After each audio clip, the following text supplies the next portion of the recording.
महराज कैद रहा, लेकिन महराज की सोच को कैदी तो बना दिया। अरे अवाम ने और जेल के ताले तो तोड़ दिए,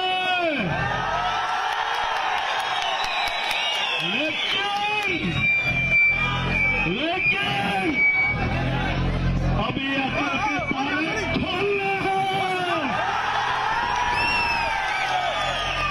जेल के ताले तोड़ दिए, अब अकल के ताले तोड़ने हैं। लगता है ना क्या लगा था? अरे सूरज डूबने, अरे पतझड़ का मौसम था, पत्ते शाखों से उतरते हुए देख रहा था। हरियाली का मौसम आया तो चला।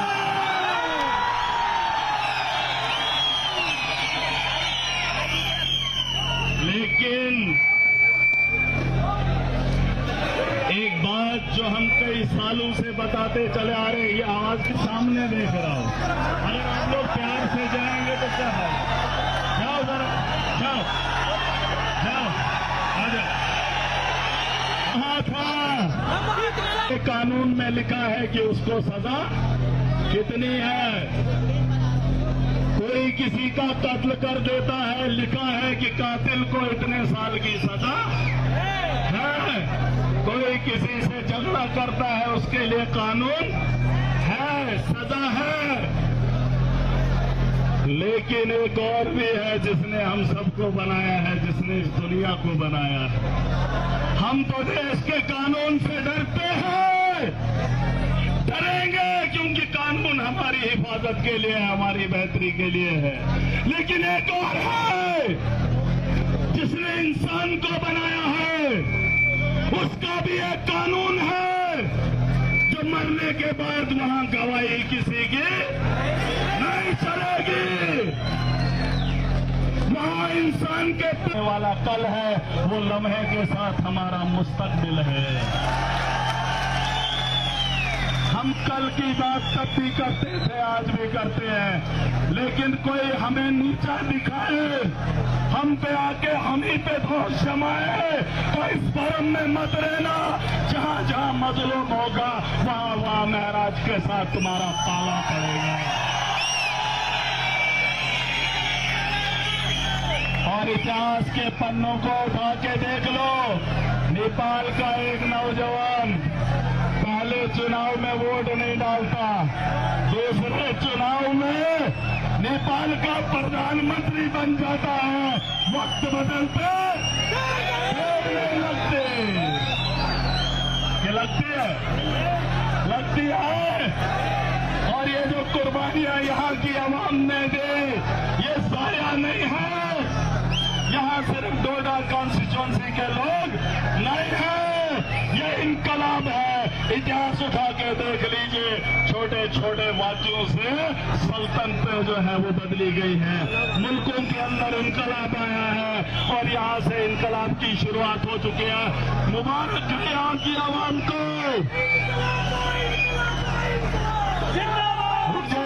एक तबका था, एक इलाका था, एक कॉन्स्टिट्यूंसी थी, आवाम थी जिन्होंने डटकर मुकाबला किया और वक्त के बदलाव का हिस्सा बनेंगे। साहिब लगा लेंगे, वैसे नाम में तो रखा ही क्या है, उमर अब्दुल्ला, फारूक अब्दुल्ला। अरे सुन लो, मुझे भी महराज बोल लो, मुझे कोई, क्योंकि मुझे माँ बाप ने रखा है। हाँ, कुत्ता बिल्ली ये कुछ कह के नहीं बोल रहा है। अलबत्ता नाम में साहिब लगाने की जरूरत पड़े, जब उसके लिए इज्जत बने, वो उस इज्जत को बनाए ताकि लोग उसके लिए इज्जत से उसका नाम लें। उमर अब्दुल्ला, फारूक अब्दुल्ला, मोदी, हमारा ये अमित शाह हमारा हो गया। सुन लो, मनोज सिन्हा, ये लोग बोलते हैं ये साहिब क्यों नहीं बोलते? अरे साहिब दिल से निकलता है। साहिब ऐसे नहीं, नाम हम लेंगे। जब इलेक्शन थे इन्होंने कहा 200 फ्री देंगे। अरे जिनको 200 रुपया महीने का किराया था उनको आज 2200 आ रहा है। और बोल रहे हम क्या करेंगे, उमर अब्दुल्ला साहब के पास है, साहिब ही बोलेंगे। हो सकता है एजेंसीज के लोग उस तक ये बात पहुंचा दें। तभी कह रहा हो ये दावेदारी यही नहीं डाला हो। जम्मू कश्मीर की आवाम को मौका मिला, दावे के साथ गारंटी के साथ बता रहा हूं, बेहतर स्कूल महराज देगा, उसमें बेहतर एजुकेशन गवर्नमेंट स्कूलों में महराज देगा।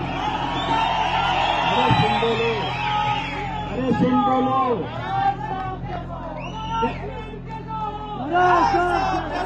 बिजली छोट नहीं बोलता महराज। जम्मू कश्मीर की अपनी पैदावार है, हजारों मेगावाट ये हमारे पानी से बनती है, बनती नहीं बनती। महराज 24 घंटे देने का काम करेगा, लेकिन अभी नहीं। मौका दोगे, मौका मिलेगा, जम्मू कश्मीर में 24 घंटे बिजली और फ्री देने का काम महराज करेगा। और रही बात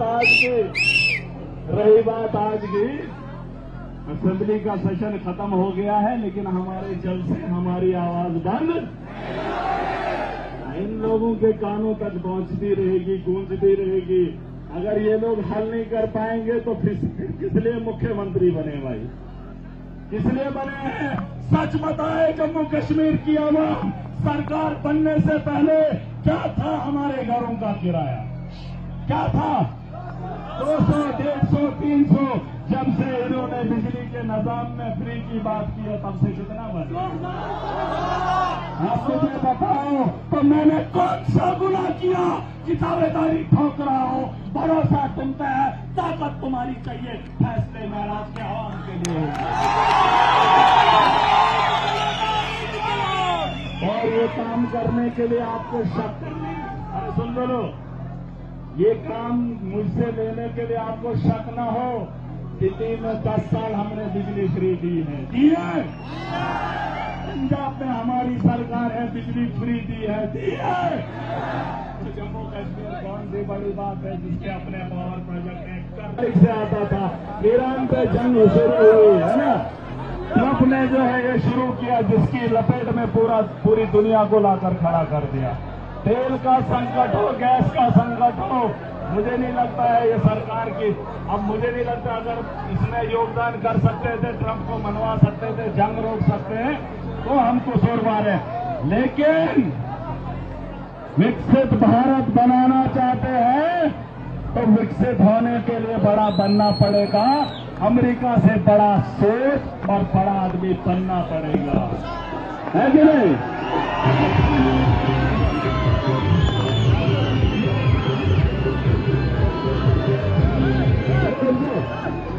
जंग रोकने के लिए हमारा बगल वाला पाकिस्तान जो खुद अफगानिस्तान के साथ जंग लड़ रहा है, वो मध्यस्थता करा रहा है ईरान और अमेरिका और इजराइल के।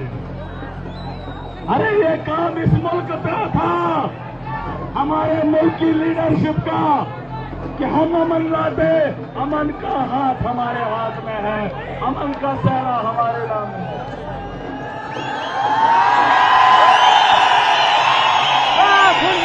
8 महीने के बाद महराज मोदी जी जो है आज कोटा आए हैं जी, क्या कुछ कहेंगे इस बारे में? देखिए 232 दिनों बाद बहुत बड़ी लंबी लड़ाई रही। मुझे आज भी याद है वो दिन जिस दिन मेरे को पहला फोन आया था सुबह 8 सितंबर 2025 को। यही वो आई थिंक डाक बंगला था जहां हर जिसकी जो पिक्चर्स है हर जगह वायरल हुई पड़ी थी। तब मुझे शाम को पता चला था कि महराज जी को कठुआ जेल लेके आ रहे हैं। 9 तारीख को उनकी एज अ लीगल एडवाइजर जो थी, मैंने उनका डॉजिया एक्सेप्ट किया था और उस डॉजिया को जब मैं बाहर लेके आई थी जेल के बाहर, मैंने एक बाइट दी थी और आज मैं वो शब्द जो है रिपीट कर सकती हूँ क्योंकि ऑनरेबल हाई कोर्ट ने PSA पॉश कर दिया। उस जेल के बाहर जो मैंने बाइट दी थी उसमें मैंने एक स्टेटमेंट दी थी कि माननीय डिप्टी कमिश्नर हरविंदर सिंह जी को कहा था कि आपने जो प्रेम पत्र महराज मलिक जी के लिए बनाया था, इस प्रेम पत्र को हमने बड़ी रिस्पेक्ट के साथ एक्सेप्ट किया है। इसको हम पढ़ेंगे, लीगल टीम बैठेगी और उसके बाद हम जो है कोर्ट में इस मैटर को कंटेस्ट करेंगे।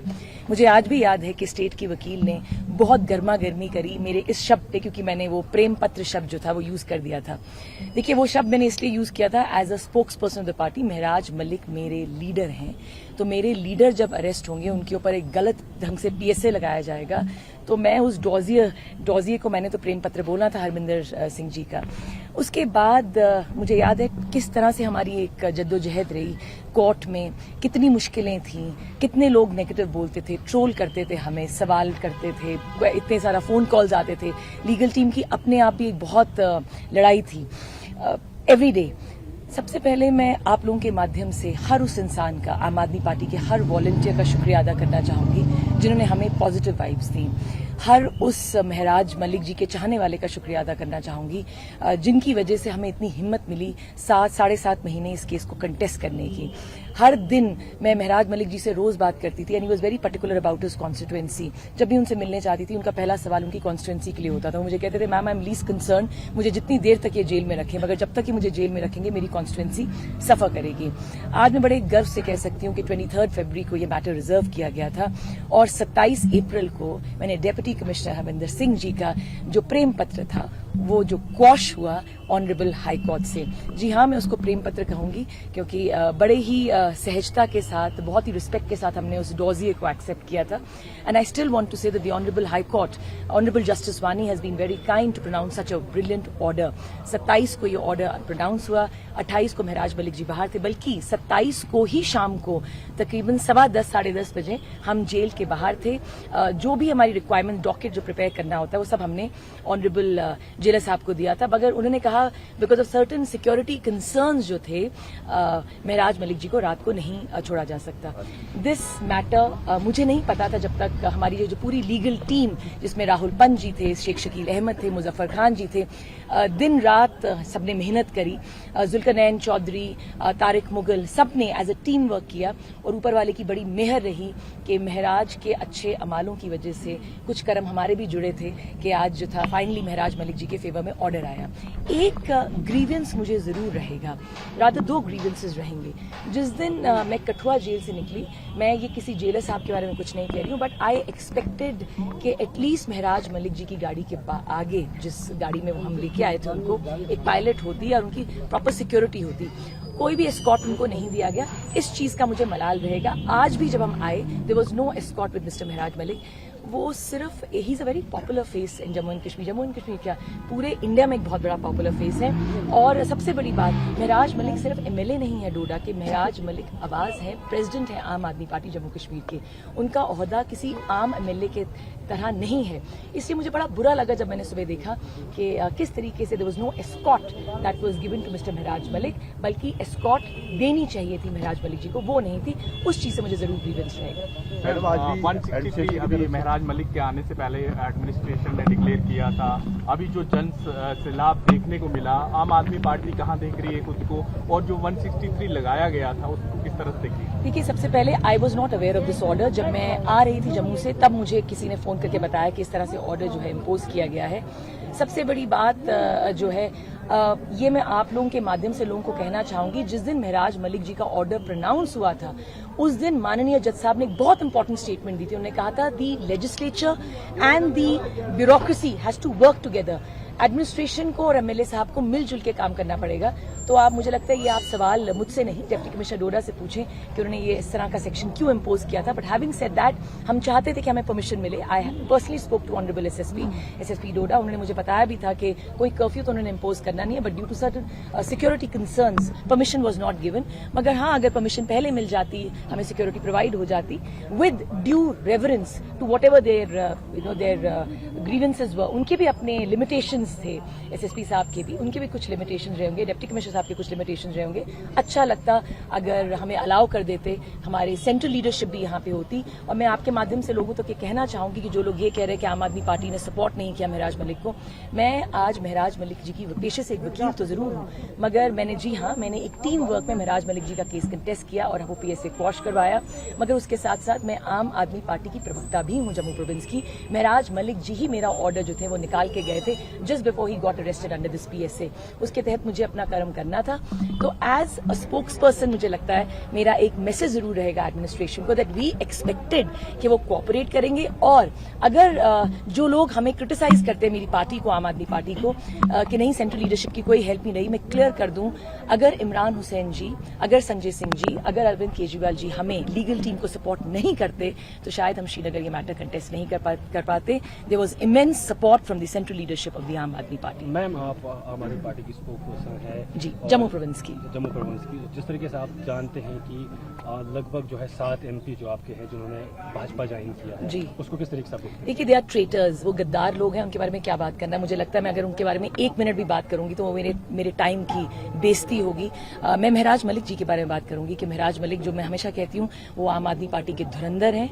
और जब भी मुझे लोग कहते हैं कि आम आदमी पार्टी का क्या फ्यूचर है जम्मू कश्मीर में, मैं एक ही तरीके से कहती हूँ कि महराज मलिक जिस तरीके से इस पार्टी को आगे लेके जाएंगे वही तय करेंगे इस पार्टी का फ्यूचर जम्मू कश्मीर में। इस केस को भी स्टडी किया है जी, आपने ये केस भी लड़ा है, क्या आप कंपनसेशन के लिए भी करेंगे?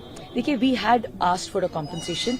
ये जो पूरा ऑर्डर जज साहब ने दिया, माननीय जस्टिस वानी साहब ने जो ऑर्डर दिया, ये 87 पेजेस का ऑर्डर है। And I will be very honest, पिछले 5 दिन से मुझे टाइम नहीं मिला है वो पूरा ऑर्डर पढ़ने का, क्योंकि मैं कोर्ट में थी। जो भी जज साहब ने कहा वो मैंने आप लोगों तक बताया कि सबसे इंपॉर्टेंट बात जो उन्होंने कही, उन्होंने स्टेट को देख के कहा कि MLA के अपने प्रिविलेजेस होते हैं। उन्होंने ये भी कहा कि डिप्टी कमिश्नर डोडा ने अपनी ईगो जो है वो ज्यादा ऊंची रखी, वो नहीं रखनी चाहिए थी। और उन्होंने ये भी कहा कि ब्यूरोक्रेसी और लेजिस्लेचर को एक साथ काम करना है। बाकी जो कॉम्पनसेशन की बात है, as such nothing has been awarded, मगर फिर भी the legal team will sit together, then we'll decide. See, that has to be decided by mister Malik, क्योंकि हमने मलिक साहब के ऑर्डर्स के हिसाब से चलना है कि वो क्या चाहते हैं। मैम, आप एक एडवोकेट है, आपने इस केस को स्टडी किया है। जब भी किसी MLA पर PSA लगाना होता है तो उससे पहले जो स्पीकर होते हैं उनसे जो है परमिशन लेनी पड़ती है। क्या स्पीकर से PSA लगाने के लिए? नहीं, मैं आपको क्लियरली बोलती हूँ कि ये सवाल आप मुझसे ना पूछें, ये सवाल आप स्पीकर साहब से पूछें, ये सवाल आप NC की सरकार से पूछें कि रेजोल्यूशन में कुछ मिलता या नहीं मिलता, वो बात की बात थी। They could have at least moved a resolution, ये तो वो कर ही सकते थे। आपके राज्य की खबरें, आपके शहर की खबरें सबसे पहले जानने के लिए देखते रहें अमर उजाला।